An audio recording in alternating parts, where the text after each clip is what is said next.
Pensar uma história do Nordeste, principalmente do final do século XIX até a década de 40, é pensar também com o cangaço.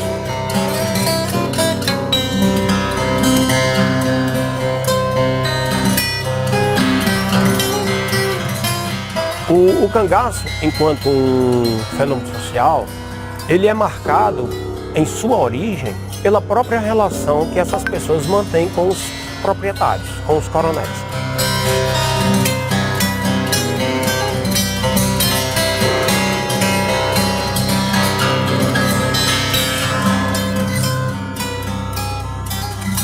O cangaço é muito atual nesse sentido, de uma coisa contemporânea que enche a vista, né, que atrai muitos turistas e você não resiste, né, a uma roda de cangaço.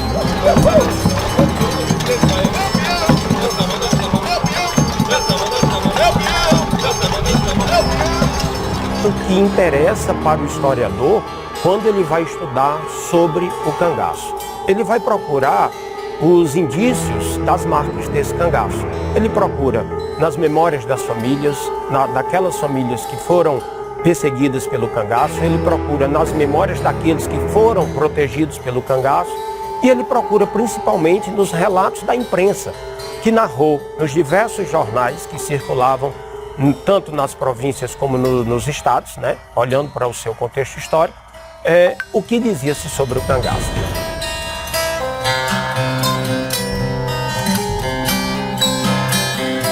O período lampiônico, assim como é chamado na historiografia, ele é o mais evidente na imprensa. Por quê? Porque Lampião criou uma rede de contatos poderosíssima.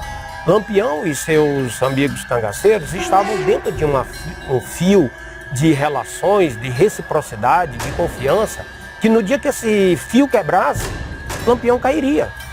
Por quê? Porque eram relações muito marcadas pela fidelidade com os coronéis.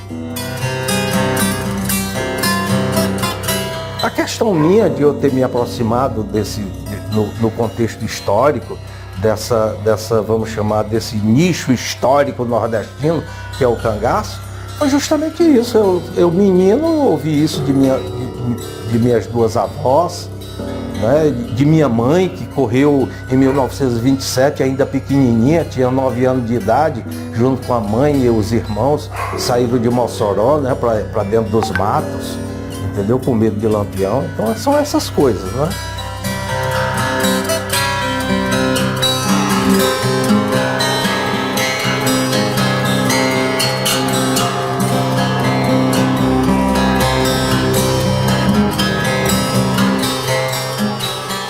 Uma delas que nós conhecemos é a inteligência nele mandar fazer sandálias de forma ao contrário para despistar a polícia.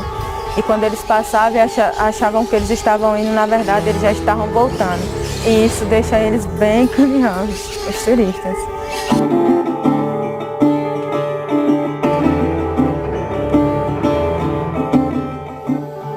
Existem perspectivas de um banditismo social, existem perspectivas de que eles queriam fazer justiças com as próprias mãos, existem perspectivas de que o Estado não atendia perfeitamente, né, a sua população como um todo, e esses cangaceiros eles vão procurar resolver aquilo que o Estado não faz. Existe a perspectiva de que eles utilizavam de uma violência exacerbada para resolver algumas de suas questões. Existe a perspectiva da proteção de alguns coronéis a esses cangaceiros para que eles fizessem o trabalho para esses coronéis. Existe a perspectiva de que o próprio Estado, né, o poder público, protegia esses cangaceiros, e a ponto de você ter esses cangaceiros lutando contra a coluna Prestes, né? Ou aqui em Sergipe, a vinculação direta entre o próprio Lampião e seu bando com o gestor que estava à frente do Estado naquele momento, o Heronides de Carvalho. Então, assim, vai depender muito de qual é a sua visão de mundo, né? De qual repertório cultural você tem para você poder fincar, né, o que é o cangaço. Né? Para mim é um fenômeno social, cultural, político dentro de um contexto histórico.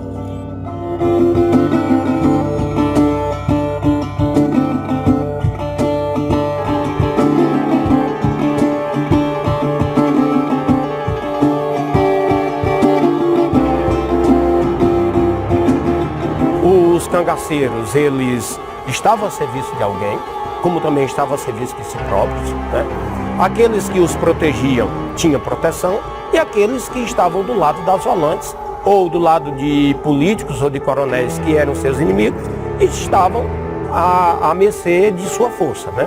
A violência, nesse sentido, é quem determina as relações sociais, né? O contexto muito marcado pela miséria, muito marcado pela dependência ao coronel, as relações políticas fizeram com que a textura do cangaço fosse sendo construída justamente nesses laços de fidelidade.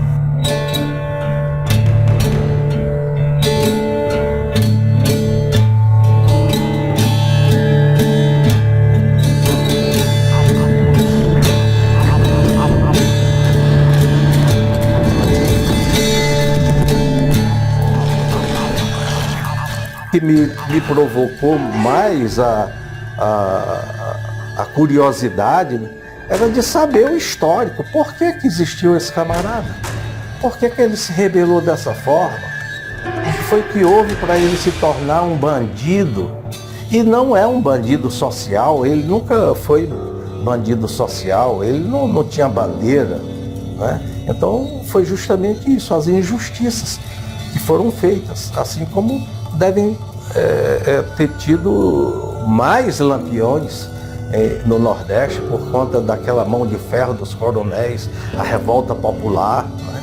Então o fundo social ele vem muito a trazer esse tipo de gente. Inclusive a maioria dos cabras de Lampião, dos cangaceiros que andavam com Lampião, eram pessoas que teve o pai injustiçado pela polícia, que levou uma surra da volante, do tenente isso, do tenente aquilo. Então são pessoas que se revoltaram dentro de um sistema. Muitas pessoas acham que o ser humano ele nasce ruim. Não, tudo é o meio. Tudo é o meio. O ser humano é o meio.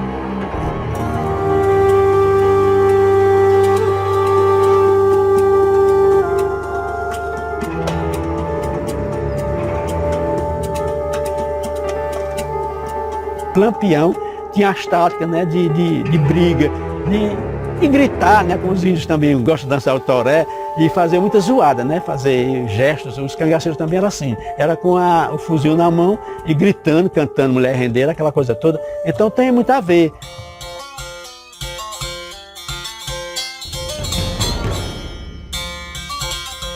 No ataque de Lampião a Mossoró. Veja, o ataque de Lampião a Mossoró é completamente diferente dos ataques que os cangaceiros faziam em cidades menores, em vilarejos e tudo mais. Esse ataque, ele é totalmente mapeado pela imprensa.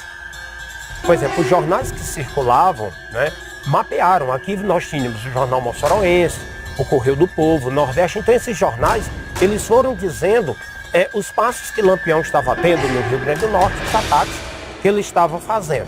Então, é melhor que nós invertamos a situação. Não é Lampião que ataca Mossoró, é Mossoró que espera a chegada de Lampião.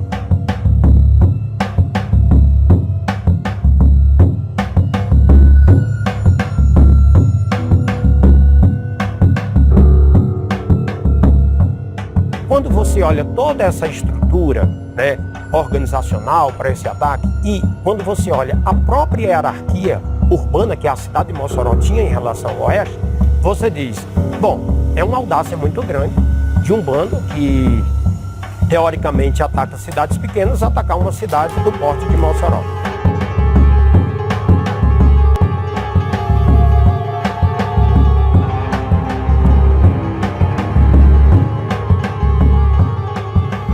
Sergipe é o estado nordestino onde mais acolheu o Lampião. Nós tivemos um governador de Sergipe que o pai era coiteiro de Lampião.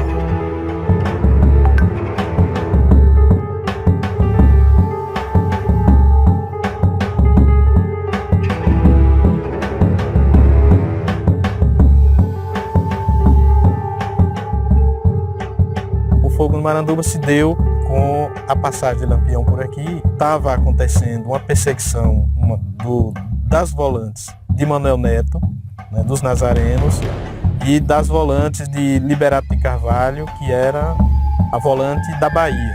Acredito que Lampião já desconfiava que as volantes estavam próximas, né?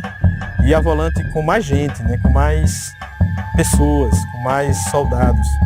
Uns falam em 100, outros falam em 80. O fato é que era por aí.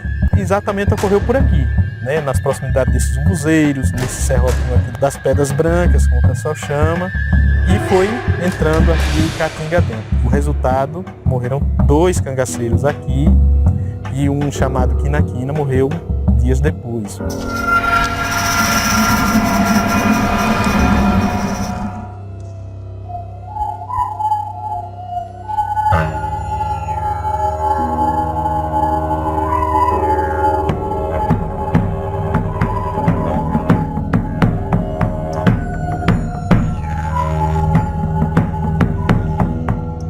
Toda essa estrutura de organização para a chegada de Lampião coloca Mossoró um passo à frente. A prova disso é que no dia do ataque, os cangaceiros montaram suas estratégias, suas táticas, não conseguiram romper com as estratégias dos moçoroenses.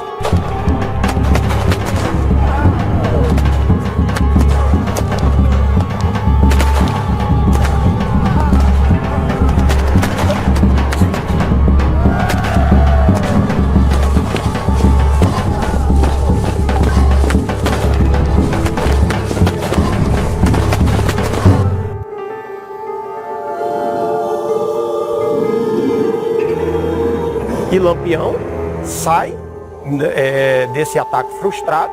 E aqui nós temos um cangaceiro morto, que é Colchete, e um cangaceiro que é baleado, que consegue fugir, que é o Jararaca.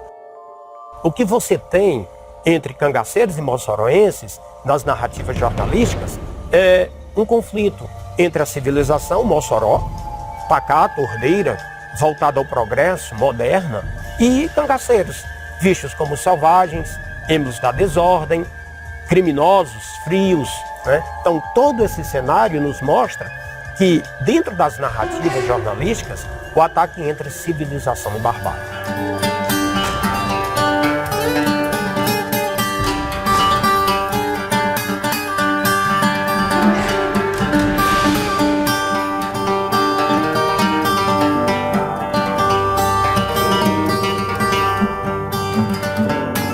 Só daqui do município, desse território de Poço Redondo, foram 36 pessoas para o cangaço, inclusive mulheres, 7 mulheres.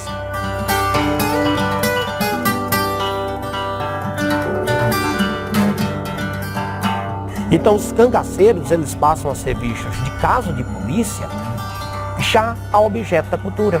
O cangaço sobrevive nessas narrativas com outro sentido, não mais como o sentido da violência, mas agora como seres de um tempo que tem um outro uso agora nesse tempo, que é de caso de polícia, objeto da cultura.